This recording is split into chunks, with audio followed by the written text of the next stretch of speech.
You know that feeling when the bottom drops out of your stomach? That cold, sickening rush when you realize the person you loved just made you the punchline of their cruelest joke. Maeve stood in a room of 400 people, listening to the man she was supposed to marry announce his engagement to someone else. She was supposed to break. She was supposed to cry. But then, the most dangerous man in the city walked up, took her hand, and changed the punchline entirely. The ballroom of the St. Regis smelled of expensive orchids and old money, a cloying combination that had been turning Maeve's stomach for the better part of an hour. She stood near a marble pillar, a flute of untouched champagne warming in her grip, her knuckles white. She wasn't supposed to be here, or rather, she was supposed to be the guest of honor. Just 3 weeks ago, Liam Preston had sat across from her at their kitchen table, his eyes avoiding hers as he dismantled 3 years of their lives. "It's the pressure, Maeve," he had said, his voice dripping with that manufactured sincerity he used in boardrooms. "My family needs me to step up. We're just on different paths. You're brilliant, but you don't fit into the Preston world." Not really. He had asked for the ring back. She gave it to him without a tear. She had pride. She had a spine, but she didn't have the luxury of skipping tonight's charity gala. Her accounting firm managed the foundation hosting the event, and her boss had made her attendance mandatory. "Hold your head high, Gallagher," he had told her. "Let them see you bleed, and they'll feast." So Maeve wore a sleek, navy blue gown she had bought with her own money. She wore her spine steel straight. She smiled at the right people and deflected the thinly veiled, pitying glances from the socialites who already knew the gossip. She thought she had survived the worst of it. Then, the microphone whined with a sharp squawk of feedback. The low hum of polite chatter died down as Liam stepped up to the podium. He looked sickeningly handsome in his tailored tuxedo, his blonde hair perfectly swept back. He tapped the microphone, flashing that 100-watt smile that used to make Maeve's heart skip. Now, it just made her feel deeply, profoundly tired. "Thank you, everyone. Thank you," Liam's voice echoed over the PA system. "It's an honor to host the annual Preston Foundation Gala.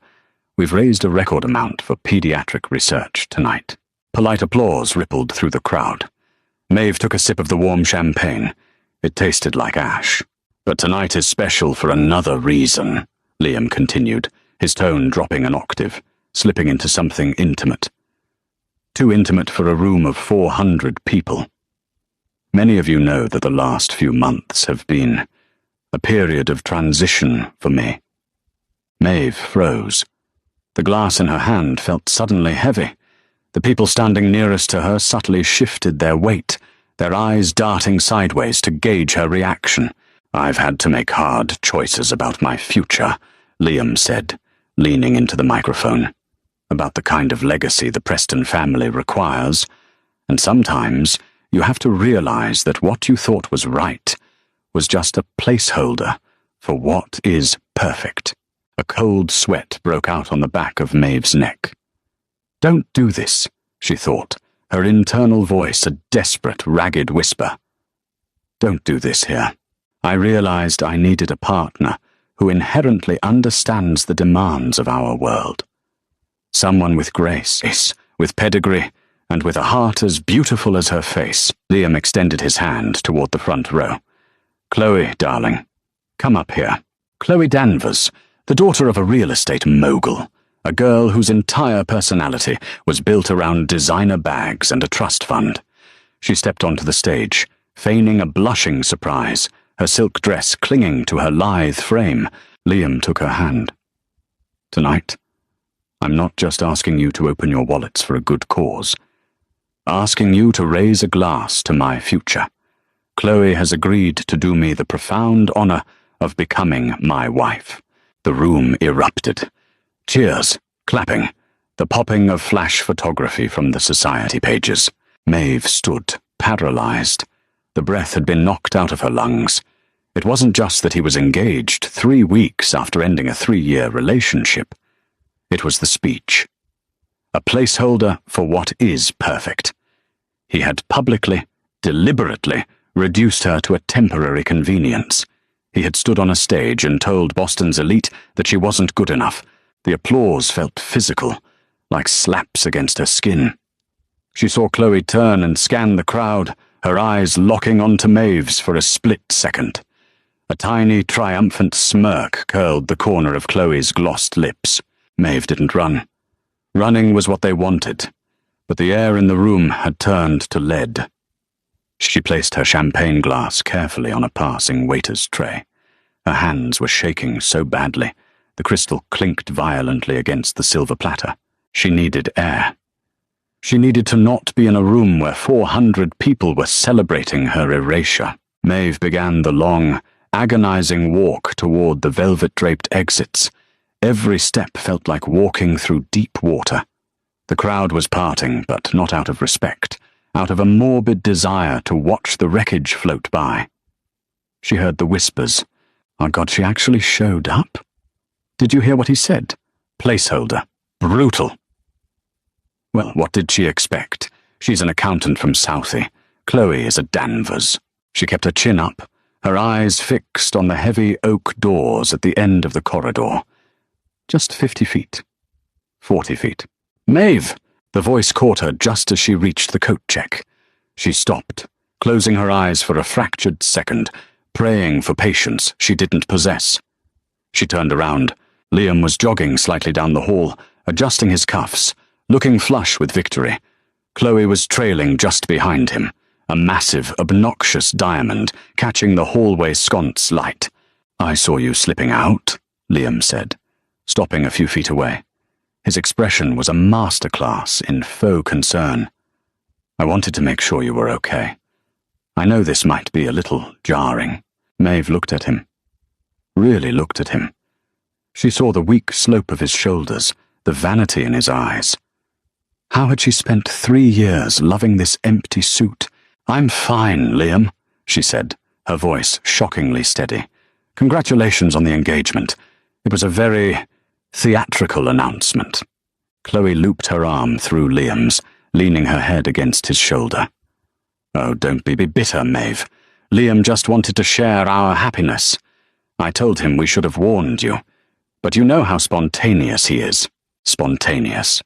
Liam scheduled his haircuts a year in advance.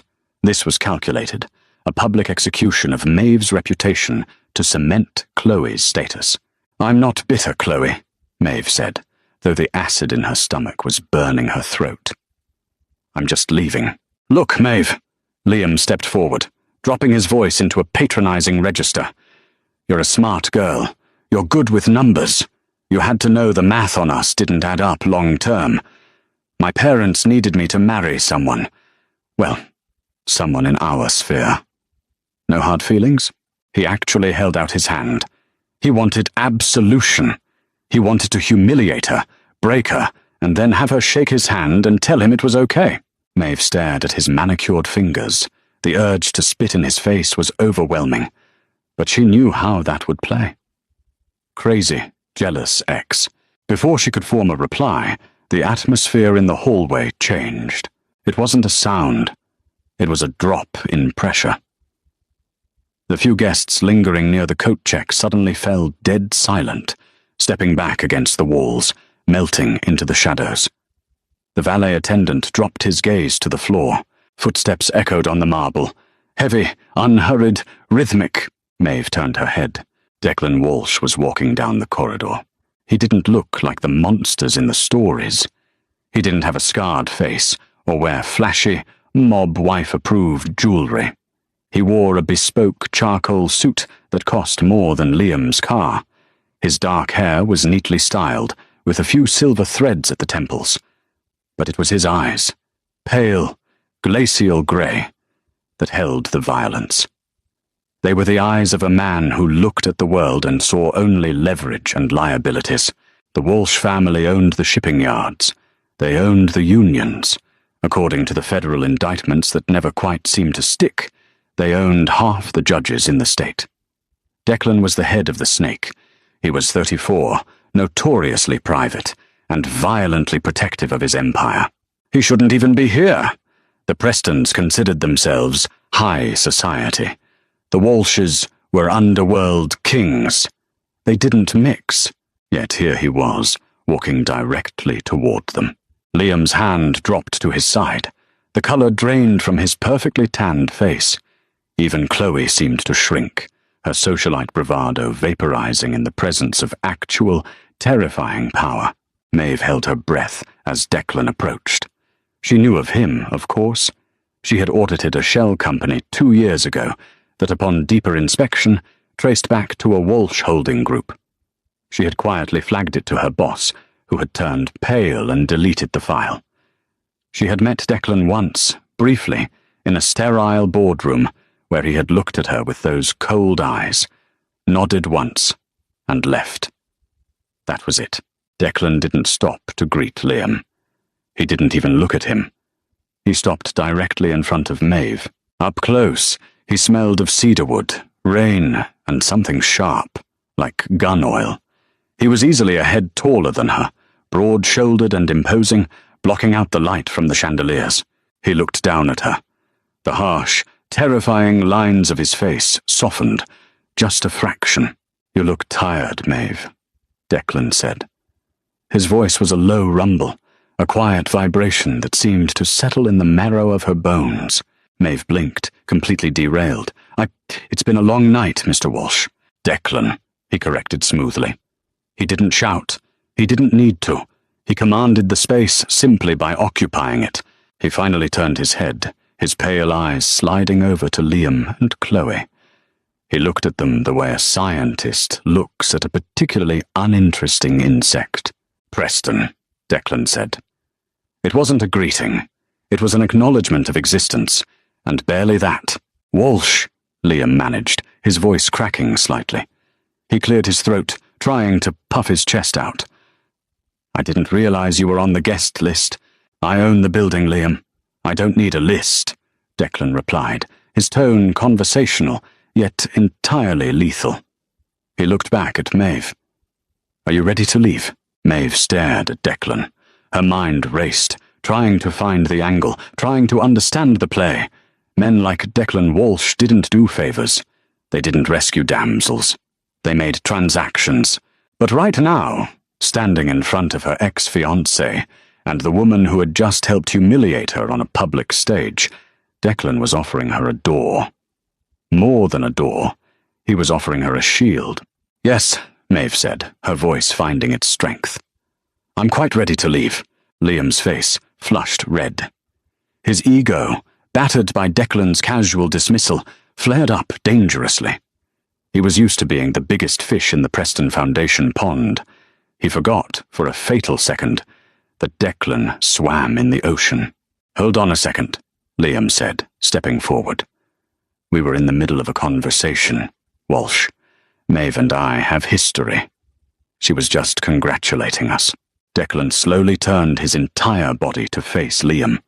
The silence that followed was suffocating. The air seemed to turn frigid. Declan didn't glare. He just stared, unblinking, letting the silence stretch until Liam shifted uncomfortably on his feet, the bravado leaking out of him.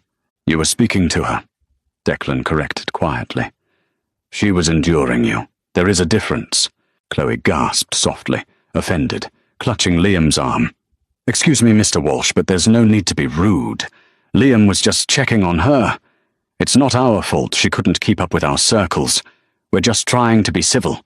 Declan's gaze flicked to Chloe. "Civil? Like announcing an engagement in front of 400 people to a woman you left 21 days ago. Your definition of civility is as cheap as your jewelry, Miss Danvers."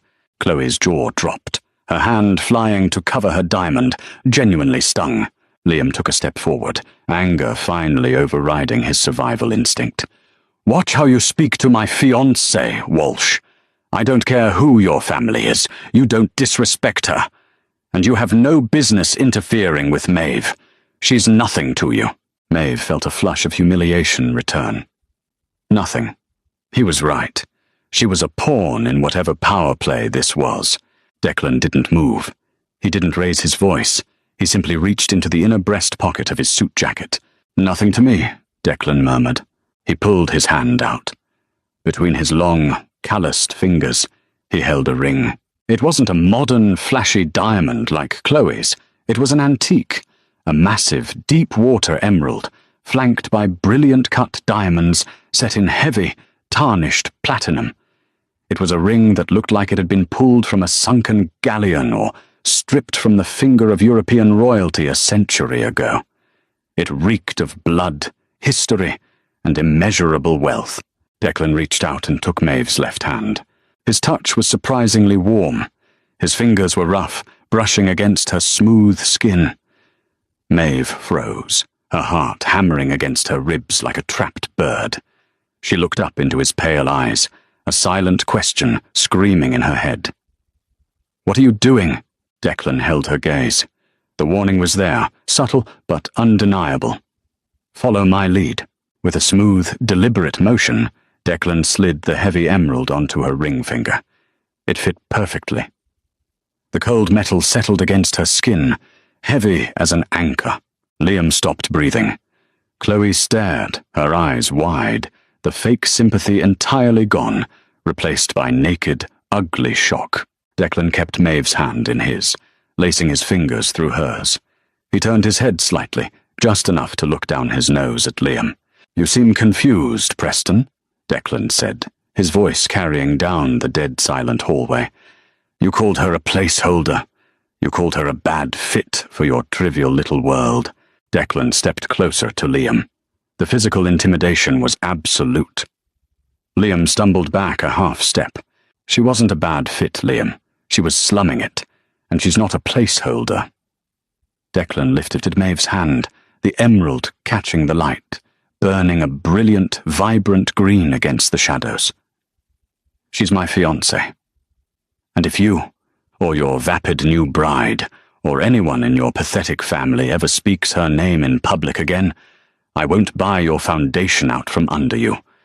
I will burn it to the ground with you inside it." The words weren't spoken with heat. They were spoken as a quiet, irrefutable fact. Liam's mouth opened and closed like a dying fish. He looked from the ring to Declan, to Maeve. The social hierarchy he had relied on his entire life had just been violently inverted. He hadn't just dumped an accountant. He had apparently insulted the future wife of the city's apex predator. I didn't know," Liam stammered, the fear finally breaking through his arrogant facade. "Ignorance isn't an excuse," Declan said coldly. "Now get out of my sight. You're standing in my fiancé's light." Liam grabbed Chloe by the arm and practically dragged her toward the ballroom, neither of them looking back. The hallway was empty now, save for the terrified coat-check girl who was pretending to be invisible. Maeve stood frozen. Her hand was still encased in Declan's. The weight of the emerald on her finger felt incredibly heavy, a physical tether to a man who lived in the shadows. She looked up at him. The cold, lethal mask he had worn for Liam was slipping, replaced by something unreadable. "Breathe, Maeve," he said quietly. "You just—" She started, her voice shaking slightly, entirely losing her composure now that the audience was gone. "You just told the heir to the Preston fortune that we're engaged. You threatened to burn down a charity. You put a ring on my finger." "I did," Declan agreed calmly. "Why?" she demanded, yanking her hand back, though the ring stayed firmly on her finger. "I don't even know you. We met once, 2 years ago, for 10 minutes. Declan slid his hands into his pockets, looking down at her with a maddeningly calm expression. "I know exactly who you are, Maeve Gallagher," he said, the corner of his mouth twitching upward in the ghost of a smile. "I know you're a brilliant forensic accountant. I know you drink your coffee black. I know you spent the last 3 years carrying a man who didn't deserve to breathe your air." He stepped a fraction closer, invading her space, his scent wrapping around her again. "He humiliated you in front of this city," Declan said, his voice dropping into a dark, rough cadence. "I just made you untouchable. Now the question is, He offered his arm to her, his pale eyes locking onto hers. "Are you going to walk out of here alone, or are you going to let me take you home?" Maeve did not take his arm. She looked at the expensive wool of his suit sleeve, then up into those glacial eyes, and simply fell into step beside him. The walk through the St. Regis lobby was a blur. The news of what had happened in the hallway had already seeped under the ballroom doors. Maeve could feel the stairs tracking them like sniper lasers. Declan didn't rush. He walked with the slow, measured pace of a man who owned the concrete beneath his shoes. They stepped out into the biting October air. A sleek, matte-black armored Maybach was idling at the curb. A man built like a heavy-duty refrigerator opened the back door. Declan waited for her to slide in first. The interior smelled of rich leather, expensive scotch, and the faint metallic tang of the city. As the heavy door shut, sealing them in a soundproof vault, all the adrenaline drained out of Maeve's system at once. Her hands began to shake again. She folded them in her lap, staring down at the massive emerald dragging down her ring finger. "Drink," Declan said. She looked up. He was holding out a short, crystal glass filled with an amber liquid. She took it, the rim clinking against her teeth as she took a swallow. It burned going down, a high-end whiskey that instantly warmed the ice in her veins. The car pulled away from the curb, merging smoothly into the Boston traffic. The neon lights of the city washed over Declan's face, throwing sharp shadows across his cheekbones. "I am an accountant, Mr. Walsh," Maeve said, her voice raspy from the liquor.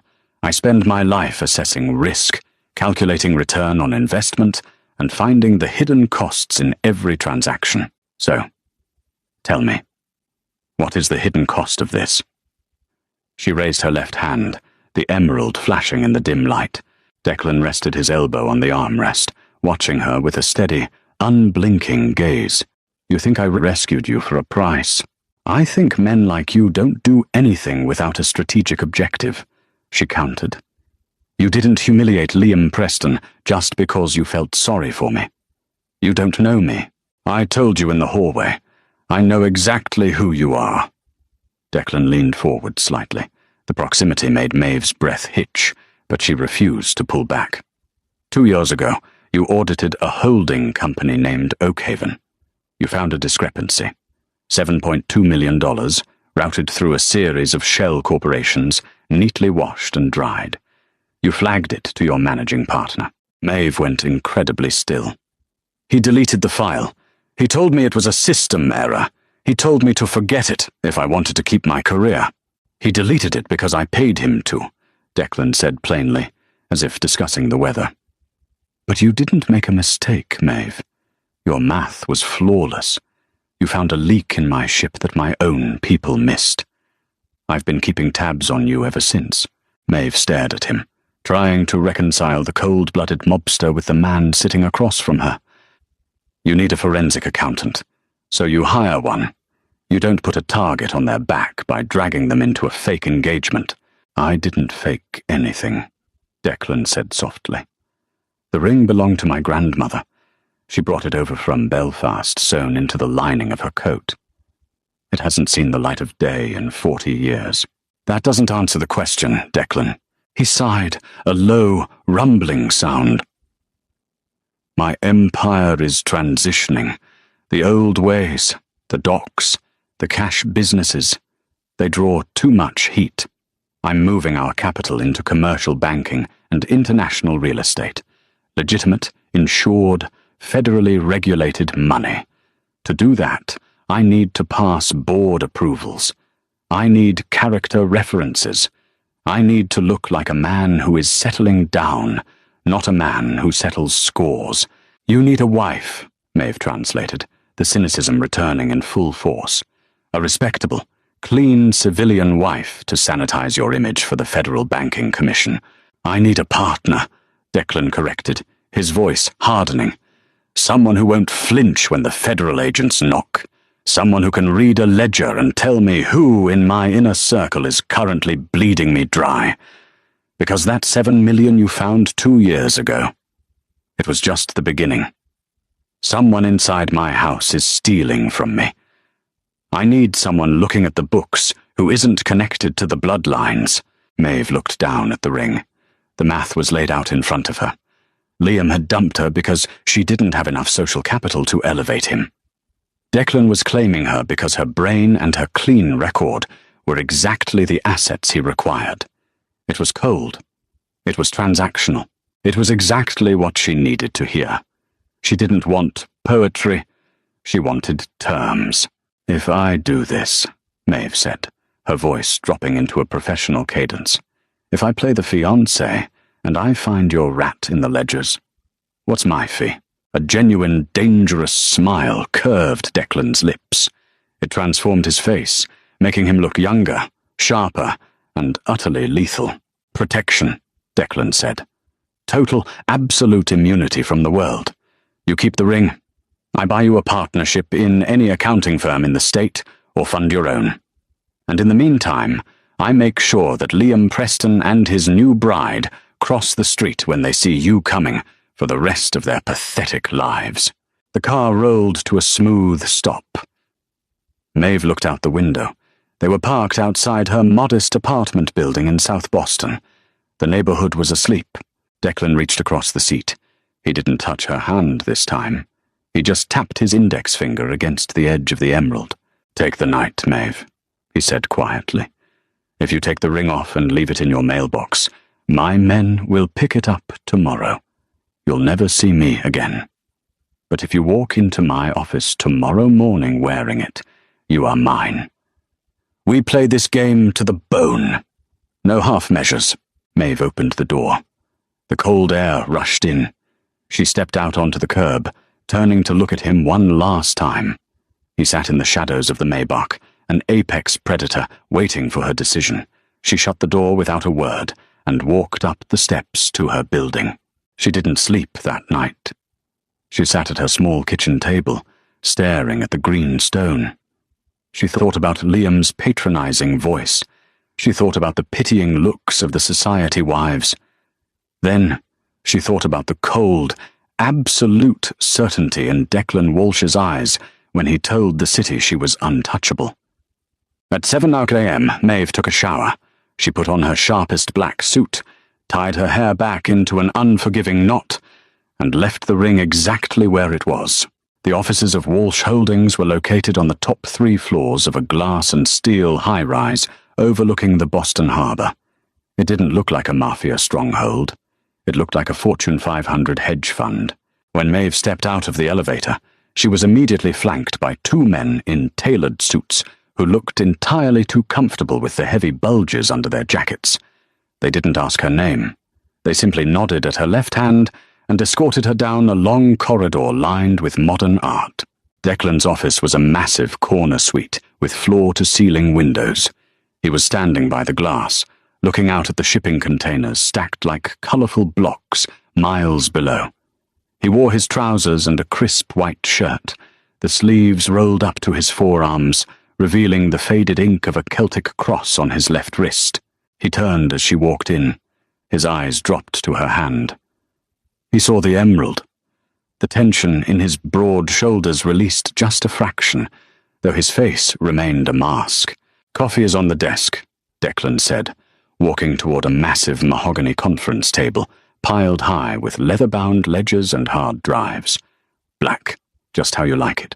Maeve walked over, picking up the cup. "We need to set ground rules, Declan. If I'm going to do this, I do it my way." Declan leaned against the edge of the table, crossing his arms over his chest. "I'm listening. First, I answer to you, and only you. I won't have your captains or your muscle questioning my requests for documents. If I ask for a bank statement, I get it. Unredacted. Done," he said smoothly. "Second, publicly, we are engaged. Privately, we are colleagues. I won't be your arm candy, and I won't sleep in your bed." Declan's gaze dropped to her mouth for a fraction of a second before meeting her eyes again.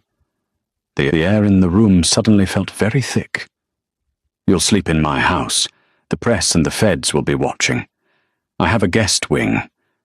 But I don't force women into my bed, Maeve. You have my word on that." She ignored the sudden, betraying flutter in her stomach. Good. Then let's get to work. Show me the bleed. For the next 8 hours they didn't speak of Liam, or the gala, or the absurdity of their situation.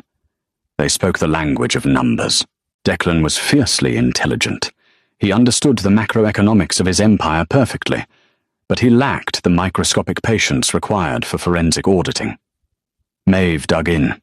She laid out spreadsheets across the mahogany table, cross-referencing shipping manifests from the Walsh docks with offshore bank transfers. By late afternoon, the city outside was turning amber with the setting sun. Maeve rubbed her temples, staring at a printout of a holding company based in the Cayman Islands. Here, she said softly, tapping the paper with her pen. Declan, who had been reviewing legal briefs on the sofa, immediately stood and walked over. He stood close behind her, leaning over her shoulder to look at the document. She could feel the heat radiating off his body, the faint smell of his cedarwood cologne wrapping around her. "What am I looking at?" he asked, his voice a low rumble right next to her ear. "It's a skimming operation, but it's brilliant," Maeve said, sliding her finger across the columns. "They aren't stealing large lump sums. They're manipulating the exchange rates on your international freight invoices. Whenever a client pays in euros or sterling, the conversion rate is logged at a fraction of a percent lower than the actual market rate on that specific day. It looks like standard currency fluctuation, but the difference is being siphoned into this Cayman account." Declan leaned closer. "How much?" "A few thousand here and there. But over the volume of freight you move? In the last 18 months, they've bled nearly $12 million. Silence stretched in the room. It was a heavy, violent silence. Maeve looked up at Declan's profile. His jaw was clenched so tight, a muscle ticked near his ear. The cold composure was cracking, revealing the ruthless enforcer beneath. "Who has authorization to log those specific exchange rates?" Declan asked, his voice deadly quiet. "Only 3 people have the administrative passwords for the freight ledger," Maeve said, turning the paper over to show him a list she had made. "Your CFO, your head of dock operations, and your uncle, Patrick Walsh." Declan stared at the names. He didn't look surprised. He looked resigned. He stepped back from her, running a hand through his dark hair. "Patrick," Declan muttered, staring out the window at the harbour. "The old man is funding a retirement plan on my dime." "You can't prove it's him yet," Maeve cautioned, her professional instincts kicking in. "It could be a compromised password. It could be the CFO acting under duress." "It's Patrick," Declan said flatly. "He's been angry since I took over the family. He thinks I'm going soft by moving us into legal banking. He wants the blood and the dirt." Declan turned back to her, his pale eyes burning with a dark intensity. "You found in 8 hours what my internal auditors couldn't find in 2 years. Your internal auditors are terrified of you," Maeve pointed out. "They were looking for what you wanted them to see, not what was actually there." Declan walked slowly back to the table, stopping just inches from her. He reached out, his large hand gently catching her chin, tilting her face up to meet his gaze. His thumb brushed lightly against her jawline. The touch was entirely unexpected, sending a jolt of electricity straight down her spine. "And you aren't terrified of me, Maeve?" he asked softly. "I'm terrified of failure," she answered, holding his gaze, refusing to blink. "You're just a client with a very specific set of problems." Declan's thumb stopped moving. He stared into her eyes for a long moment, the ghost of that dangerous smile returning. "A client, right. Come on, put the ledgers away." "Why? We have more ground to cover." "Because," Declan interrupted, dropping his hand and stepping back to grab his suit jacket from a chair. "Tonight is Sunday, and in my family on Sunday we have dinner. It's time to introduce my fiancé to the wolves." The Walsh family estate was located in a heavily wooded suburb of Milton, surrounded by wrought iron gates and stone walls. It wasn't a mobster's tacky mansion. It was a sprawling, historic stone manor that whispered of generational wealth and entrenched power. As the Maybach pulled up the long, curving driveway, Maeve felt a knot of genuine anxiety tighten in her stomach. Crunching numbers in a sterile office was one thing. Walking into a den of organized crime bosses and pretending to be the woman who had captured their leader's heart was entirely different. Declan seemed to sense her tension. Before the driver opened the door, Declan reached across the seat and placed his hand firmly over hers. "They are going to test you," Declan said, his tone entirely serious. "They view any outsider as a threat and a civilian wife as a liability. They will try to find your breaking point." "And what do I do when they try?" Maeve asked, her voice tight. "You don't break," Declan said simply. "You remember that you are wearing my ring. In this house, that makes you royalty. Do not defer to them. Do not let them talk down to you. If they bite, you bite back harder. I will not let them harm you, but I need them to respect you." The door opened. Declan stepped out and offered his hand. Maeve took a deep breath, channeled every ounce of professional armor she possessed, and stepped out into the crisp evening air. The dining room was vast, dominated by a long mahogany table that could seat 30. Tonight, there were only about a dozen people, older men with hard faces and expensive suits, a few wives dripping in diamonds that probably fell off the back of a truck, and a heavy, oppressive atmosphere of unspoken violence. Conversation stopped the moment Declan walked into the room with Maeve on his arm. Eyes dropped instantly to the massive emerald on her finger. A collective, silent shock rippled through the room. At the head of the table sat Patrick Walsh. He was in his late 60s, with a thick head of white hair and a face carved from granite. He looked like an old-school pugilist wearing a bespoke tuxedo. "Declan!" Patrick boomed, his voice carrying a thick Southie accent that Declan had long since polished away. "You're late, and you brought a stray." The disrespect was immediate and calculated. The room held its breath to see how Declan would react. Declan didn't flinch. He walked Maeve over to the chairs to the immediate right of the head of the table. He pulled a chair out for her. "Not a stray, Patrick," Declan said, his voice quiet but carrying effortlessly. "This is Maeve Gallagher, my fiancé, and you will address her with the respect that title demands." Patrick's eyes narrowed, his gaze locking onto Maeve. He looked her up and down, dismissing her plain black dress, her lack of flashy makeup, her tight posture. "Fiancé," Patrick scoffed, picking up his wine glass. "I heard a rumor you pulled a stunt at the Preston Gala. I thought it was just you making a point to the Blue Bloods. You're telling me you're actually marrying this accountant?" "I am," Declan said, taking his own seat next to her. Dinner was served. It was a miserable affair. The food was exquisite, but the tension was suffocating. The other captains, men introduced as Sullivan and Brendan, asked Maeve pointed, intrusive questions. They asked about her background, her lack of family connections, poking at her pedigree like vultures looking for a soft spot in a carcass. Maeve answered politely, keeping her voice level, giving them nothing but cold facts. She felt Declan watching her from the corner of his eye, a silent sentinel. Halfway through the roast lamb, Patrick leaned forward, resting his heavy forearms on the table. "You know, Miss Gallagher," Patrick said, swirling his red wine. "In our world, we have a saying about keeping exotic birds. You can put a beautiful little canary in a solid gold cage. You can feed it the best seeds. But if that bird forgets it's in a cage, if it starts chirping too loud and drawing the attention of the neighborhood cats, the owner usually has to wring its neck to keep the peace."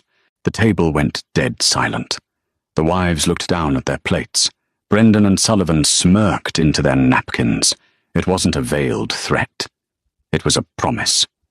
Patrick was telling her that she was a pet, and if she became a liability, she would be disposed of. Declan's hand tightened on his fork. The knuckles went white. He started to open his mouth, the lethal fury finally rising to the surface. Before he could speak, Maeve placed her hand gently over Declan's wrist under the table. A silent command to hold. She picked up a linen napkin, dabbed her mouth calmly, and looked directly into Patrick Walsh's hard, weathered eyes. "That's a fascinating story, Patrick," Maeve said, her voice crystal clear and entirely devoid of fear. "But I'm not much for birds. My background is in numbers and systems. In my world, we study parasites." Patrick frowned, the smirk fading. "Parasites?" "Yes," Maeve continued, leaning forward slightly, matching his aggressive posture. "Take a massive, ancient oak tree, for example. It has deep roots, strong branches. It seems invincible. But sometimes a fungus gets under the bark. It doesn't destroy the tree from the outside. It slowly siphons off the sap, draining the lifeblood of the tree from the inside out, bit by bit. It's quiet. It's greedy." She let the silence stretch for a beat, holding Patrick's gaze. She saw the exact moment the realization hit him, the faint, barely perceptible widening of his eyes. "The thing about parasites, Patrick," Maeve said softly, "is that once the tree realizes it's being bled, the cure is always the same. You don't negotiate with the rot. You take an axe, and you cut the infected branch off completely. And you burn it." The silence in the dining room was no longer just tense, it was a vacuum. No one breathed. Sullivan and Brendan stared at Maeve as if she had just pulled a live grenade out of her purse and set it on the china plates. Patrick's face turned a dangerous mottled red. He opened his mouth, but no words came out. He looked at Maeve, then looked at Declan. Declan was leaning back in his chair. He had his wine glass in one hand, slowly swirling the dark liquid. He wasn't looking at Patrick. He was staring at Maeve. The look in his pale eyes was one of pure, unadulterated awe. He didn't need to say a word. Maeve had just sat at the table of the city's most dangerous men, looked the most treacherous one in the eye, and told him she knew exactly what he was doing and how it would end. Declan slowly raised his glass, holding it out toward Maeve in a silent toast. "To the cure," Declan murmured, his deep voice slicing through the absolute silence of the room. He took a sip, his eyes never leaving hers. Patrick threw his napkin onto his plate and abruptly stood up, his chair scraping violently against the hardwood floor. He didn't say a word as he stormed out of the dining room. The rest of the dinner passed in a stunned, respectful silence. The wolves had tried to bite, and they had found steel. When they finally got back into the Maybach later that night, the partition between the front and back seats was already raised. The car pulled away from the estate, slipping into the dark, tree-lined roads. Maeve leaned her head against the cool leather window, the adrenaline crash hitting her harder than before. Her hands were shaking violently now. Suddenly, Declan's hand clamped around her wrist. He didn't pull her. He simply slid across the wide leather seat until his thigh was pressed against hers, pinning her in the corner of the car. He loomed over her, his broad chest rising and falling heavily. "Do you have any idea?" Declan growled, his face inches from hers, his voice thick with an emotion she couldn't name. "What you just did?" "I protected the asset," Maeve whispered, her breath hitching as his scent enveloped her. "I told you, I assess risk. He thought I was weak. I showed him I wasn't." "You painted a target on your back," Declan said, his eyes dropping to her lips before dragging back up to her eyes. "You practically told him you found the skin. He will come for you now. He has to." "Let him come," Maeve said, tilting her chin up. "You told me I was untouchable. Were you lying?" Declan let out a rough, ragged breath. He released her wrist, moving his hand up to cup her jaw. His long fingers tangled in the hair at the nape of her neck. The touch was possessive, fierce, and completely terrifying. "No," Declan whispered, leaning in until his lips brushed against her ear. "I wasn't lying. If he touches a single hair on your head, I will drown him in the harbor." He pulled back just enough to look into her eyes, the professional boundaries completely shattered in the tight confines of the car. "You're not just my accountant anymore, Maeve. You just went to war for me.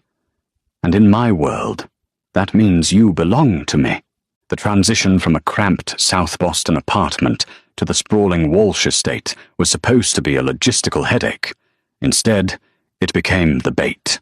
3 days after the dinner with Patrick, Maeve returned to her old apartment to pack the last of her personal files.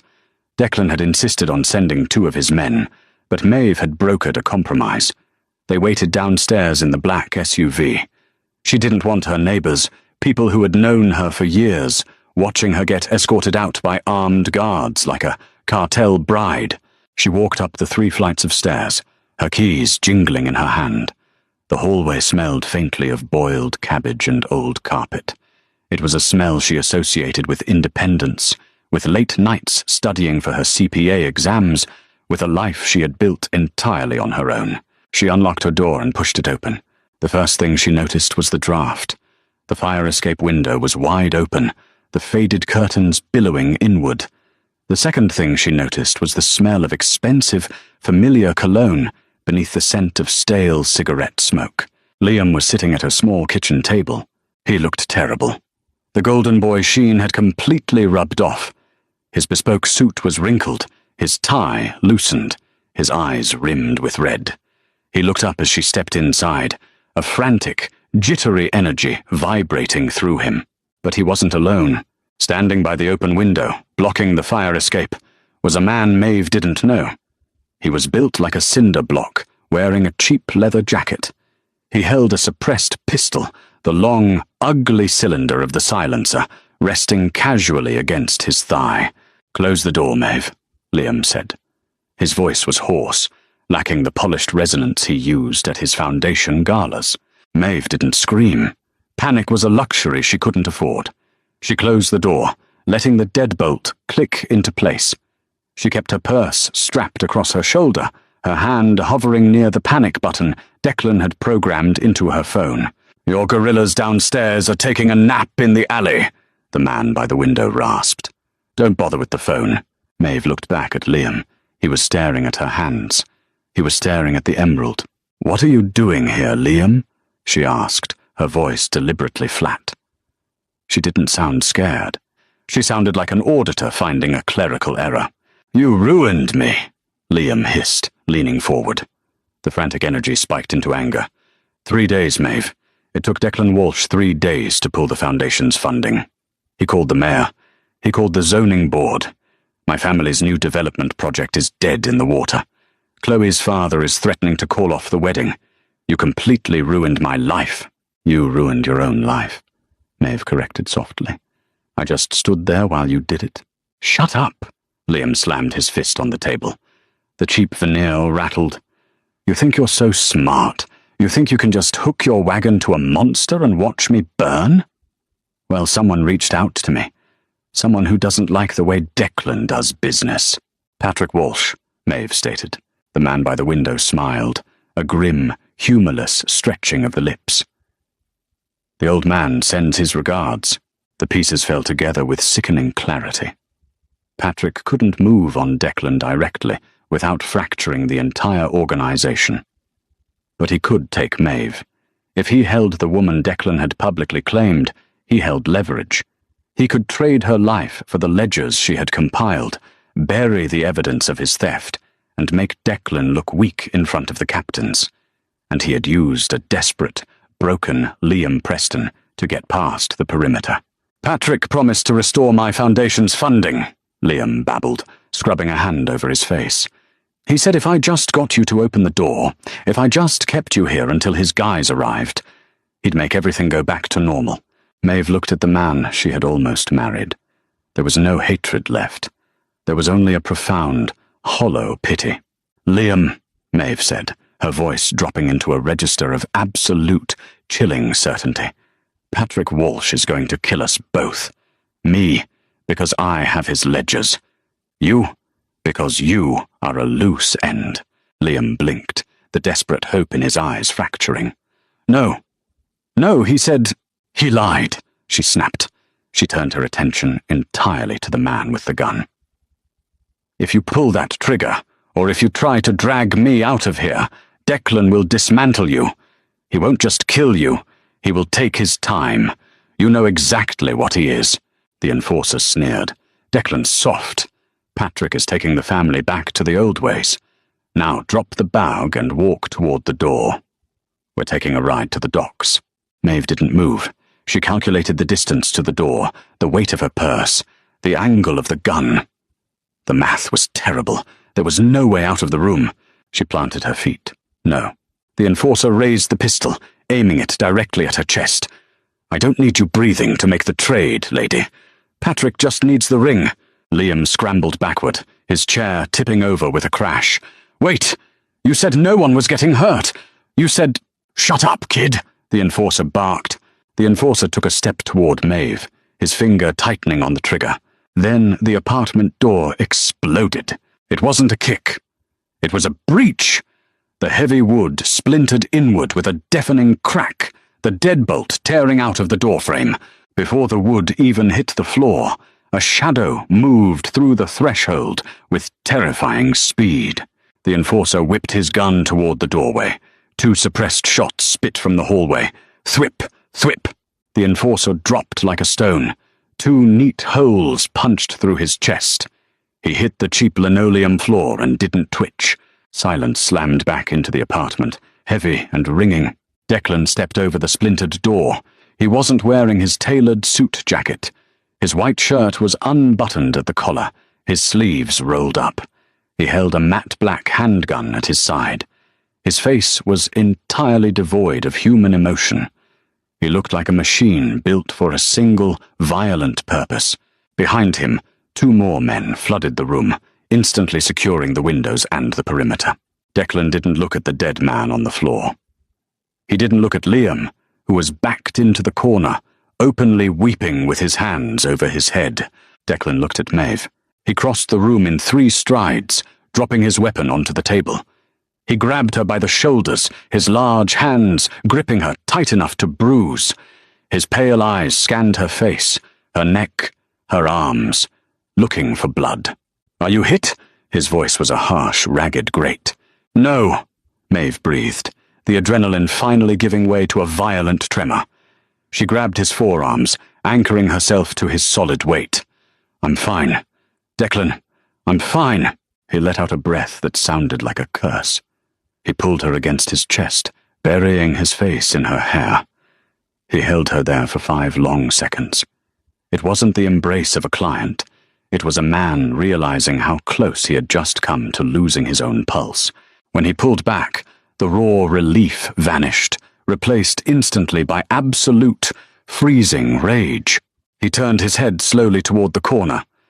Liam flinched, curling into a tighter ball on the floor. Please, Liam sobbed, a pathetic, wet sound. Walsh, please. He made me do it. He told me he'd ruin me. I didn't know he was going to kill her. Please. Declan walked over to Liam. He didn't raise his hand. He didn't yell. He just looked down at him. I told you I would burn your foundation to the ground, Declan said quietly. I was wrong. That's too fast. Declan reached into his pocket, pulled out his phone, and dialed a number. He put it on speaker. Yeah, boss, a voice answered on the first ring. The Preston family, Declan said, his eyes never leaving Liam's terrified face. I want the offshore accounts drained. I want the real estate holdings seized by our shell companies.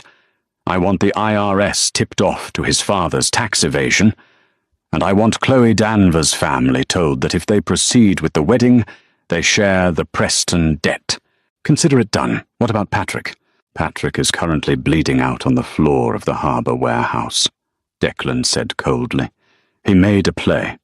The play failed. Burn his car, sink his boat, and clear his desk. The old regime is dead. Understood. Declan hung up. He looked back down at Liam. You're not going to die today, Liam, Declan said softly. You're going to live for a very long time. You're going to wake up tomorrow with $0 in your bank account, no fiancé, no family legacy, and no future. You will spend the rest of your life working a minimum wage job, looking over your shoulder, wondering if today is the day I finally decide I'm bored of watching you suffer. Liam just cried, a broken, empty vessel of a man. Declan turned away. He picked up his gun from the table, tucked it into his waistband, and walked back to Maeve. He didn't offer his arm this time. He took her hand, lacing his fingers tightly through hers. "Let's go home," he said. They walked out of the apartment, leaving the wreckage of her past behind them. 6 weeks later, the boardroom on the top floor of Walsh Holdings smelled of lemon polish and expensive coffee. Maeve sat at the head of the long mahogany table. She wore a sharp, charcoal-grey suit, her hair pulled back into a flawless twist. Spread out in front of her were the finalized contracts from the Federal Banking Commission. The transition was complete. Patrick's loyalists had been systematically removed, some bought out, others quietly disappearing into the fabric of the city. The legitimate holding company was now bulletproof.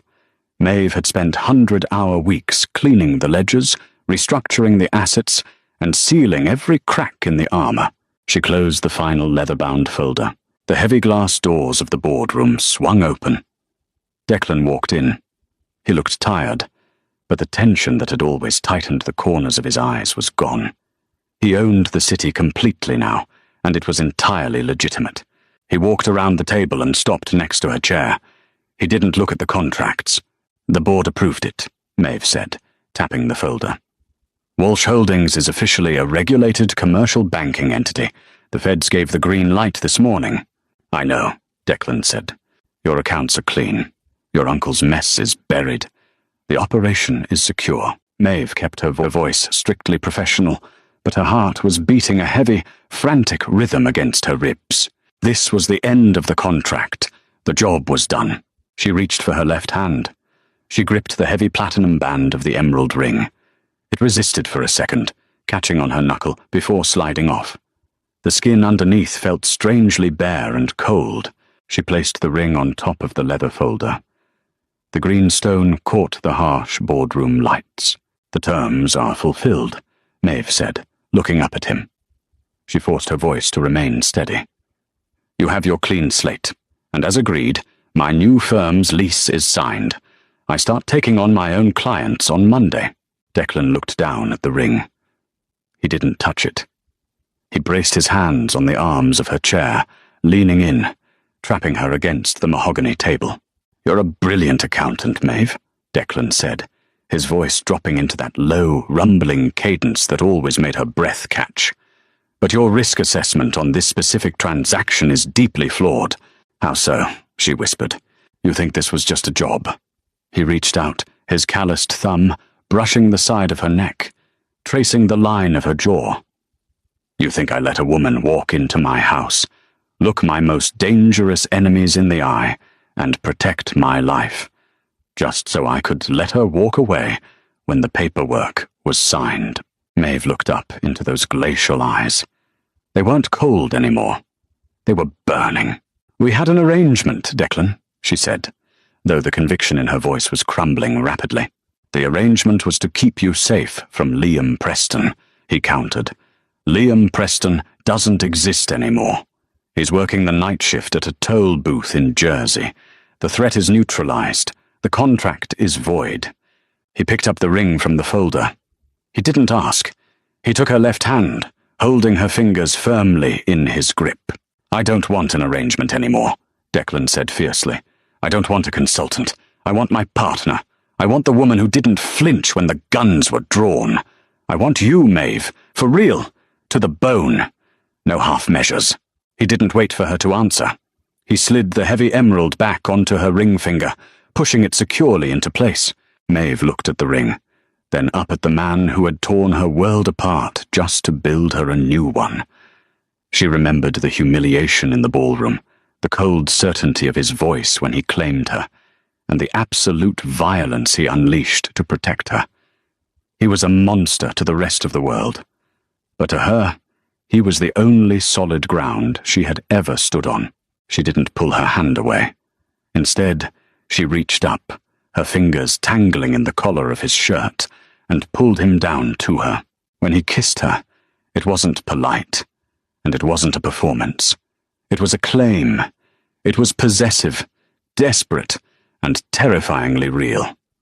Maeve kissed him back with equal ferocity, matching his heat, accepting the terms of this new, permanent contract. They broke apart, both of them breathing heavily. Declan rested his forehead against hers, his eyes closed. "So," Declan murmured, a dark smile finally breaking across his face. "Are you going to marry me? Or do I need to find another charity gala to crash?" Maeve laughed, a genuine breathless sound that echoed in the quiet boardroom. She looked down at this emerald, bright and heavy on her hand. "You crash my schedule again, Mr. Walsh," Maeve said, straightening his tie with a smirk. "And I'll audit you for real," Declan chuckled, pulling her out of the chair and back against his chest. "I'm counting on it, Mrs. Walsh. When the dust settles, the real power isn't in who holds the gun, it's in who holds the ledgers." Maeve didn't just survive the mob, she became its queen, proving that the best revenge is simply outsmarting the people who tried to break you. What did you think of Maeve's brutal takedown of Liam and Patrick? Would you have handed the ring back, or kept the Empire? Let me know in the comments below.